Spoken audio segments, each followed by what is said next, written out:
Hello everyone, दिनैहाय आं गोदान मोनसे भिडिअ लानानै फैबाय।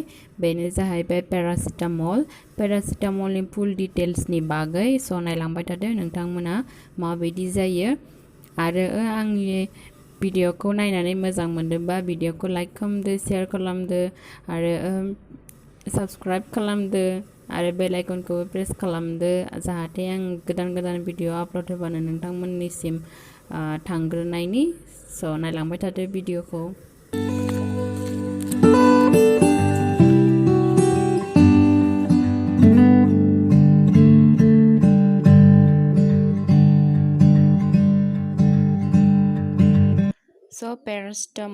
पेरासिटामलखौ सिम्पल PCM होननानैबो बुंनाय जायो आरो पेरासिटामलाव गुबुन मोनसे मुं दंबावो, बेनो जाहैबाय एसिटामिन'फेन। बेखौ पेरासिटामलखौ जों जेब्ला लोमजायो अब्लाथाय बाहायनाय जायो। बेखौ जोंनि पेनखौ रिलिफ खालामनो थाखाय प्रेसक्राइब खालामो।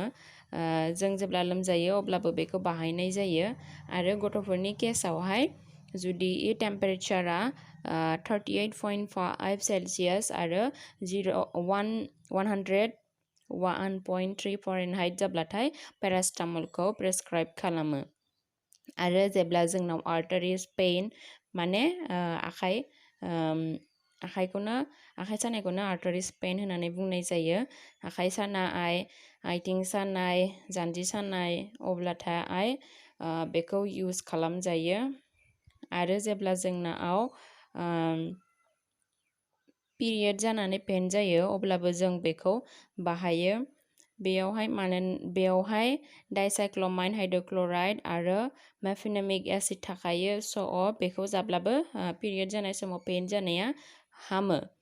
आरो जेब्ला जोंनाव जान्जि सायो आरो हाथाइ सानाय जायो, खर' सानाय जायो अब्लाथायबो पेरासिटामलखौ बाहायजायो। नर्मेलबाथाय, बांद्रायबाथ' एन्टिबाय'टिक जाब्लासो हामो। पेरासिटामल जानायाव जुदि खामानि होआबाथाय एन्टिबाय'टिक जादेरना होनांगौ अब्लासो हामो। पेरासिटामला एडाल्टफोरनो माने बैसो जानायफोरनो बाजाराव पेरासिटामल 500 mg आरो पेरासिटामल 650 mg फैयो। पेरासिटामलाव जेबो साइड इफेक्ट गैया, खिन्थु अभारड'ज जाबाथाय माने जुदि नोङो गरसेल' जानांगौ, नों गरनै जाब्लाथाय भुलाव नों गरनै जाब्लांबाथाय सानसेयाव अब्लाथाय जोंनाव गोबानाय, खिनाय बेफोरबायदि जायो, माने डायरिया, डिसेन्ट्रि जायो।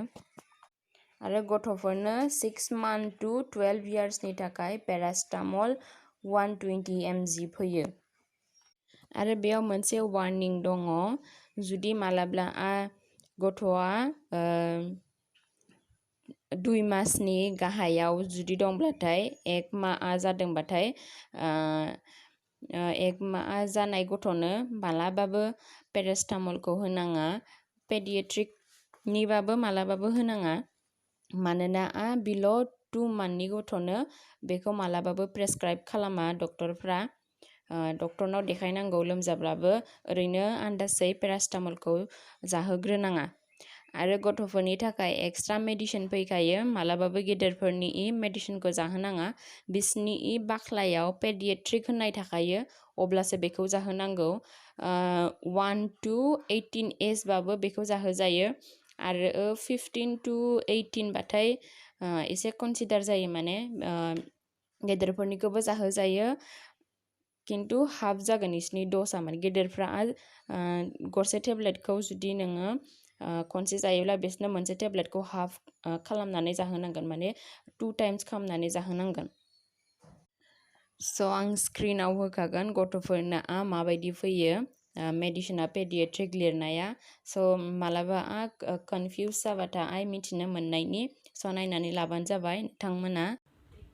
पेरासिटामलखौ जोङो ओंखाम जाखांनानै जानांगौ। ओंखाम जायैनि सिगां मालाबाबो जानाङा। ओंखाम जानो हायाखैबा साहाफोर लोंनानै, स्नेक खालामनानै आरो फुङाव ब्रेकफास्ट खालामनानै जानो हायो।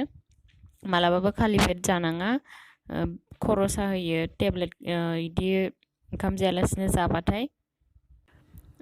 पेरासिटामलखौ अबेबा मुलिनि बाख्लायाव एसिटामिन'फिन होननानैबो लिरनाय थायो स' जेबो कनफिउस जानाङा एसिटामिन'फिना बेनि बेलेग मोनसे नाम एसिटामिन'फिन लिरनाय थाब्लाबो जाजायो बे पेरासिटामलानो स' आं दिनै आंनि भिडिअखौ एसेयावनो फोजोबनाय जाबाय मोजां मोनदोंबा आंनि भिडिअखौ नायनानै मोजां मोनदोंबा नोंथांमोना लाइक खालामदो शेयार खालामदो आरो चेनेलखौबो साबस्क्राइब खालामना लादो स' गोजोन्थों बाय